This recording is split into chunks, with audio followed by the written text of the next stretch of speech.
nampak kawan yang selalu happy, tiba-tiba dia menangis, jangan ajarkan dia sabar. Kerana dia terlalu faham apa itu sabar. Biarlah dia menangis, bagi dia masa. Sebab dah terlalu lama dia memendam segala rasa. Dah terlalu lama dia bersabar. Selama ni dia cuma berpura-pura okey. Ingat, kuat itu bukanlah tidak menangis. Dan menangis itu bukanlah tandanya lemah. Dia cuma dah tak mampu nak ungkapkan segala kesakitan, kepedihan dalam hati dia melalui kata-kata. Kalau kamu meluah melalui kata-kata, dia pula meluah melalui diam dan air mata.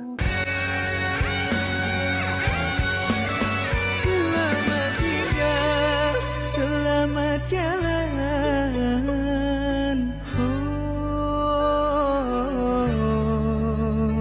kan ku ukir selalu.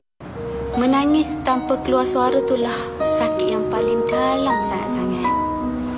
Sebab dah lama sangat pendam, kan? Tapi tak apalah. Kalau korang nak menangis, menangislah. Menangislah puas-puas. Semoga korang akan lebih lega. Semoga esok korang akan lebih kuat dan tak bersedih dengan perkara yang sama. Kalau rasa nak menangis, menangislah puas-puas. Itu kata Dayang Nur Akidah tadi. Itu lagu tu tadi. Menangislah, kena kau juga manusia. Sedap Fiza nyanyi. Okey. Sikit-sikit sudahlah. Okey.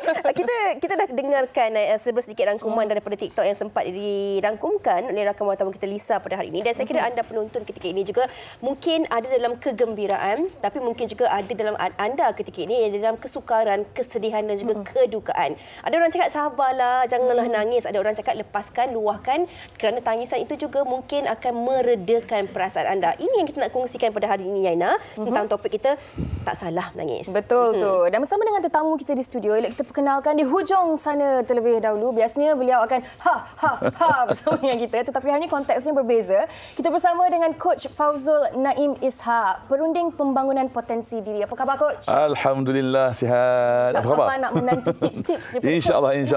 Kita buat yang terbaik. InsyaAllah. Okay. Dan kita juga bersama dengan Muaz hari ini. Tadi Muaz masuk boleh mereka tanya, Muaz mudah nangis ke tak mudah? Saya tak mudah. Tak mudah. Tak mudah. Yakin? Tapi kadang-kadang dalam keadaan sekarang ni kan, bila nampak kamera je nak FYP kan. FYP. Demi konten. Itu intro dia. Kita juga bersama dengan Datin Rebecca hari ini. Apa khabar, Datin? Baik, alhamdulillah. Khabar Fiza? Baik, alhamdulillah. Ina? Sihat, alhamdulillah. Datin tadi dia tengok saja paparan TikTok kita, dia dah nak mengalirkan air mata. Betul, Datin? Semenjak ni sangat sensitif. Okey, itu kejap lagi kita nak bincangkan. Memang tak salah pun untuk kita menangis, tapi kadang-kadang mungkin ada punca-punca yang menyebabkan kenapa kita mudah tersentuh ini. Mungkin kita boleh mulakan dengan Coach terlebih dahulu. Coach, kalau kita bercakap tentang nak menangis kan, itu adalah fitrah manusia. Kita memang diberikan tangisan ataupun air mata ini oleh Yang Maha Esa untuk kita mengeluarkan perasaan kita, untuk kita ekspreskan apa yang kita rasa dan terbuku di dalam diri. Tetapi menjadi persoalan kepada mungkin orang yang melihat seseorang ini, selalu sangat menangis. Lemahnya dia ni kalau menangis. Sejauh manakah kebenarannya? Bila menyebut tentang menangis lah, saya suka nak bawa satu hadis Nabi dan kisah bagaimana Nabi ni, dia mengalir air mata apabila meninggal anaknya yang kecil, nama Ibrahim. Dan pada ketika itu, sahabat tanya, iaitu sahabat itu anak kepada Abdurrahman Auf, tanya kepada Nabi, "Wahai Nabi, engkau pun menangis juga?" Dia kata apa? "Wahai anak Auf, menangis itu satu rahmat." Itu kata-kata Nabi. Sebab itu bila sebut tentang menangis ni, dia ada satu mekanisme maklum balas yang disediakan oleh Allah Ta'ala kepada manusia untuk memberikan satu kelegaan kepada manusia. Dan sebab tangisan ni kita boleh bagi tangisan bertiga jenis. Pertama ni bukan sebagai tangisan refleks. Refleks ni sebab apa? Kadang-kadang mata kita masuk habuk. So keluar air mata untuk apa? Untuk buang habuk tu. Itu adalah tangisan yang pertama. Yang kedua adalah tangisan yang berterusan. Untuk apa? Untuk bagi pelincir daripada mata. Sebab mata ni kalau tak ada air, dia akan rosak. Kering. Sebab itulah pada ketika itu akan keluarlah lebih kurang 98% adalah betul-betul air. Tapi yang kita selalu sebut tentang tangisan-tangisan yang kita nak cerita hari ini adalah persoalan tangisan ketiga. Tangisan yang ada kaitan dengan emosi. Ini yang mana dalam tangisan itu mempunyai hormon-hormon, mempunyai perkara-perkara yang menyebabkan kesan kepada badan dan kesan kepada kita punya emosi. Dan sebab tu bila sebut tentang perkara ni, kita lihat sebenarnya ada banyak kebaikan menangis ni. Banyak kebaikan menangis ni. Saya ambil contoh satu sudahlah. Bila menyebut tentang menangis ni, tangisan ni sebenarnya ada satu mekanisme di bawah satu sistem saraf kita. Sebagai satu sistem saraf parasimpatetik. Untuk apa tujuan menangis? Untuk melegakan. Ramai orang kalau dia pendam diri tak menangis, tu yang menyebabkan dia stres. Yang menyebabkan dia akan bertimpa-timpa dia punya emosi, akhirnya mungkin sampai bertahap depresi. Tapi bila dia menangis, akan wujud satu sistem yang diwujudkan oleh Allah Ta'ala kepada manusia. Untuk apa? Untuk menyebabkan kita boleh jadi rasa lega. Rasa lega, rasa tenang bila menangis. Dan lebih menarik pula, kalau untuk orang sakit pula, bila menangis ni secara berterusan, dia akan mewujudkan satu keadaan hingga keluar pula hormon-hormon bahagia. Okey. Kita berhenti sampai di situ dahulu. Sebelum kita nak elaborate ataupun kongsikan dengan lebih lanjut lagi. Tadi saya suka nak ambil apa yang coach katakan tentang tangisan yang melibatkan emosi. Kalau cakap tentang tangisan yang melibatkan emosi, saya skip dulu kepada Muaz, saya pergi kepada Datin dahulu. Kalau cakap tentang emosi ni, ia seringkali dikaitkan dengan kita golongan wanita ni. Lumrahnya seorang wanita ingin dibelai, ingin dimanja, ingin dimengerti. Nangis sikit. Okey, jadi bila cakap tentang tangisan emosi ni, kadang-kadang ada orang kata kita menangis sebab kita sedih. Tapi kadang-kadang kita nangis tanpa sebab. Kita dengar lagu yang sedih ataupun kita lihat keadaan orang lain ataupun kita dengar cerita orang. Scroll ke Instagram pun. Kita mudah merasa sedih ataupun menitiskan air mata. Adakah Datin dalam situasi yang sebegitu? Masya Allah. Okey, sebenarnya itulah fitrah seorang wanita. Wanita memang macam tu. Dia sensitif lebih daripada lelaki. Sifat, sebab itulah wanita ni ibu kan. Digelar wanita lagi. Sensitiviti tu memang kepada seorang wanita. Macam saya lah. Saya sekarang ni sangat sensitif. Sangat. Nak cakap umur tu terlalu tinggi, tidaklah. Muda lagi. Tetapi sangat sensitif. Contoh sensitifnya, saya sekarang macam buka aja laman sosial kan, tahulah kan sekarang ni kan berperang lah apa, saya dah menangis. Saya tak kuat, saya rasa macam nak pingsan pun ada. Macam ada sampai tahap macam anxiety ke apa ni, sampai dah macam tu sebab saya sangat macam tak boleh. Ni nak bercakap pun nak menangis. Itu yang saya sangat sensitif. Mungkin sebab bila kita tengok macam contoh peperangan sekarang ni kan, yes, naluri keibuan saya tu subhanallah. Tidak sampai kat saya. Nak bercakap ke saya pula? Tak sampai. Sebab saya ramai anak. Saya ramai anak kan. Sebab tu saya nampak lagi dengan baby kepala macam tu. Jadi saya tak boleh. Jadi apa sahaja yang orang cakap pun saya sensitif. So bila kita masuk kereta dengar lagu benda-benda yang sedih pun saya boleh menangis. Itu saya sekarang lah sangat sensitif.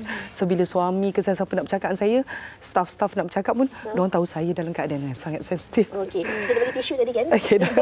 Okay. Jadi mungkin kalau nak bercakap dengan di tempoh sedang dalam sensitif ni, orang sekeliling pun perlu tahu cara bagaimana untuk bercakap dengan kita. Betul sangat. Okey, itu memang fizik lumrah sebagai seorang wanita. Saya juga setuju dengan apa yang Datin cakapkan tadi sebab kadang-kadang kita pun tiba-tiba je nak rasa termenangis. Tetapi mungkin konteksnya sedikit berbeza bagi kaum Adam. Kalau Muaz sendiri, adakah golongan lelaki ini kita selalu dengar, lelaki tak boleh nangis. Lelaki kalau menangis tu lemah dan sebagainya. Adakah ini yang menjadi orang kata yang mold juga karakter seorang Muaz ataupun macam mana? Saya tak. Saya mengikut situasi lah. Yang mana saya rasa patut menangis, saya akan menangis. Sebab bagi saya kadang-kadang lelaki ni dia bukan ego yang terlampau tinggi. Cuma kadang-kadang apabila dia menangis ni, dia memilih tempat yang bersesuaian. Sebab ialah satu, ego tak nak nampak sebagai seorang yang lemah. Dan contohnya sebagai ketua keluarga, dalam apa keadaan sekalipun, kalau kita menangis tu, kita takut dia memberi kesan kepada isteri kita dan juga anak-anak kan. Saya lahir, ni mengikut apa yang mak saya cerita, saya menangis 3 hari tak berhenti-henti tau. Betul ke? Ini cerita betul. Dia cerita betul. Mak ai. Okey, cerita lebih baik saya kata sawan nangis. Sawan nangis mungkin. So setiap masa kecil saya kuat nangis. Saya senang nangis. Saya sikit nangis tapi semasa saya dah sekolah menengah saya nangis, kena sikit saya menangis sekolah rendah, so saya diejek cengeng. So bila saya masuk ke peringkat universiti, saya cuba untuk mengubah diri saya, jangan terlampau cengeng sangat. Benda sikit kau nak menangis apa semua kan. So dari situ saya cuba mempelajari untuk tidak terlampau cengeng dan saya transitkan kesedihan saya itu kadang-kadang untuk elak. Okey, kalau nampak macam ni, tak apalah, kita ubah benda itulah. Tak ada apa-apa lah ni. So kita memotivasikan diri saya lah. Sebab kalau tidak dulu saya terlampau sensitif, coach. Orang cakap sikit je, kawan cakap sikit, emo, nangis. Tapi susah tak transisi tu? Daripada dulu seorang yang cengeng untuk menjadi seorang yang kuat. Susah. Sekarang dia kelakar. Susah. Sekarang ni ego. Tak, sekarang ego tu saya rasa saya dengan wife saya, kebetulan wife saya tak susah nak nangis. Dia paling susah nak nangis. Saya yang tengok cerita keluarga berkaitan dengan ibu, ayah, anak, confirm nangis. Tapi sebab dia tak menangis, saya kat sebelah saya pun dia kawal juga kan. Dan dia dah tahu macam, dia nangis mana dia? Tapi kalau mak bapak punya hal, keluarga saya akan confirm atau menangis.